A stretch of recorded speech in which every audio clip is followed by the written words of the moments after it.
Okay, so if I was to give you a list of my hypothetical ideal gravel bike, it would have at least 50mm tyre clearance, it would be reasonably light, 8 to 8.5 kilos, it would have mounting points for bags and bottles, it would be one by, and it would also be a bike that's comfortable, but also a little bit lively, a little bit racy. And that has for a long time been my sort of ideal gravel bike spec list.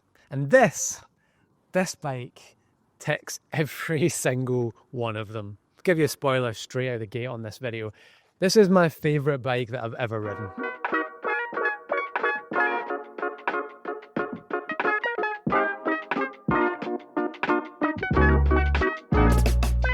Let's start with the specs of this bike, and then after that I'm going to give you a little bit of my review. I've been riding this bike all summer, and so I'll give you a review, I'll go through some of the reasons why I think that is. But let's start with the spec. Alright, let's start with the frame. So this is the Enve Mog.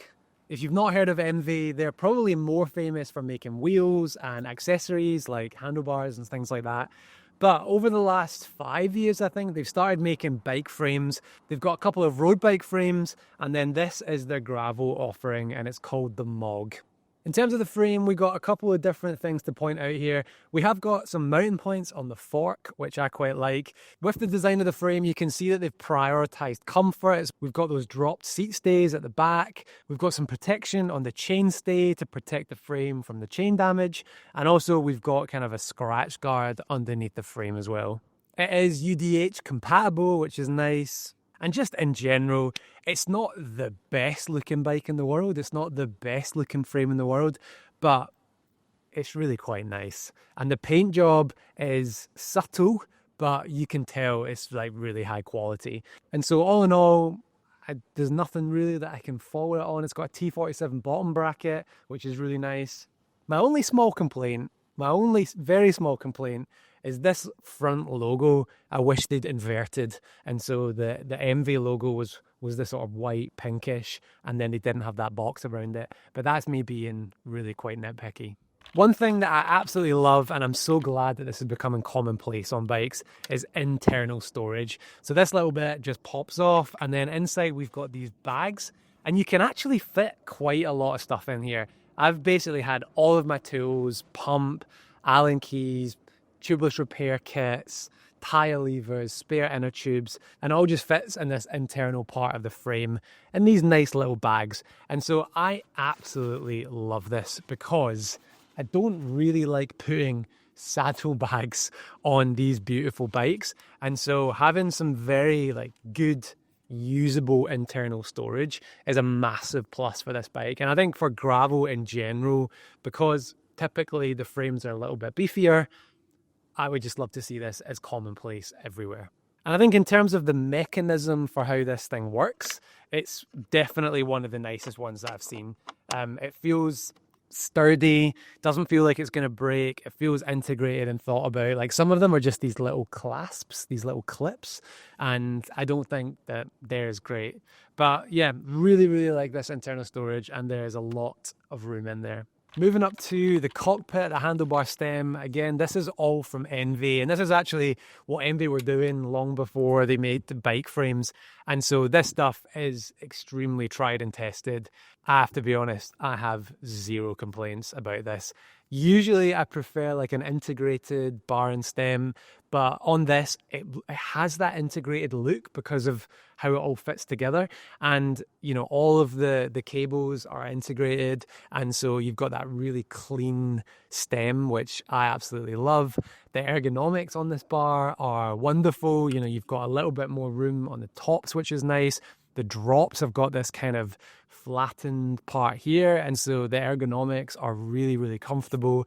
It's carbon, so it's light, and it feels an absolute joy to ride. It feels stiff, it doesn't feel flexible, and you don't get that like rattling that you sometimes get with carbon bars. It's just absolutely solid and absorbs everything that you can throw at it, basically. What I don't like so much are these kind of proprietary computer mounts. I wish that they would just be standard so that you can easily replace them. But in fairness to Enve, it does look really good. We've also got an Enve seat post on here. Again, it's carbon. I really like the clamping mechanism at the top. And yeah, like everything that Enve make, it's great. And I have literally zero complaints. I also really like on a bike when I can show this much seat post, because it just makes it a little bit more comfortable to ride. And so the actual geometry of this bike is really, really nice. Some people would probably say that the bike is too small. You shouldn't be showing this much seat post. You should have a shorter stem, blah, blah, blah, blah. But for me, this is how I like a bike to be set up. I like a lot of seat post showing. I like the stem to be slightly longer, and I get the best feeling on the bike when it's like that. And so, yeah. So the group set on this is Shimano GRX Di2. It's actually a slightly older version of GRX, but to be honest, I've got no complaints. The only complaint that I've got is it's an old charging system, which is a little bit annoying. But I think that this is a loan bike. It's a demo bike that Enve had. And if you were to put on a new SRAM Force or SRAM Red Explorer group set, or the new Shimano wireless stuff, then it's going to make this bike even better. But actually, I really like the hood shape on this group set. The shifting has been flawless, and I think in general that's just Shimano, isn't it? It absolutely works. It's not sexy, it's not glitzy in any sort of way, but it works. And at the end of the day, when you're out on the gravel trails, that's what you want. And then the wheels on here are also by Enve, and these are the SES 3.4, so they're 43mm deep, carbon wheel, hookless rim. But this is what Enve is most well known for. Like Pogacar, Team UAE, Emirates, they ride Enve wheels. They're arguably some of the best wheels in the world. And this is the first time I've ever ridden a set of Enve wheels. They do cost a lot of money to buy, but I've really, really enjoyed these. And actually, I think what these wheels have done has made me think that wheels are not just depth, weight, and bearings. There's more to a good wheel set than just those specs, because the feel of riding these is so good. They're so smooth. I get basically zero crosswind interference, and they're just super stable, super steady wheels. And so really, really enjoyed riding these. And on these wheels are also Enve tires. And so this whole bike is basically Enve, which I think is genuinely part of the reason why I like it so much, and I'll get to that in a minute. But yeah, these are the Enve Hex tires in a 44. I would prefer them to be slightly bigger. That's typically how I like to ride gravel bikes, but I've got no complaints with these tires. They're really supple. I think because the casing is a little bit light, and so that makes them really comfortable and really smooth. I guess it also makes them more susceptible to puncture. But I've been riding this bike all summer, and all I've had is one small hole that was sealed with the tubeless sealant. Handling's been really good, grip's been really good. So, I was a bit skeptical of these tyres because I'd never heard of them before, but also I've been really impressed by those. And then the final few parts to round this out, we've got Enve bottle cages, obviously. I've got my Look X-Track race pedals on there, and we've got an Enve Sella Italia carbon saddle, which is actually the same saddle that I normally ride, the SLR Boost, and so I felt really comfortable on there. But yeah, that's the build, that's the specs. Let's talk about my review. Okay, so let's talk about my experience of riding this bike. I feel like I'm still getting used to how to do bike reviews, because I think there's a lot of like rubbish jargon out there of, bike reviewers, and they use all these words that don't actually mean anything. And so I want to try and be kind of as accessible with what I say about these bikes as possible, because ultimately I just want you to get a sense of what it's like to ride this. And this bike, for me, is just the pinnacle of why I ride bikes. It is just fun.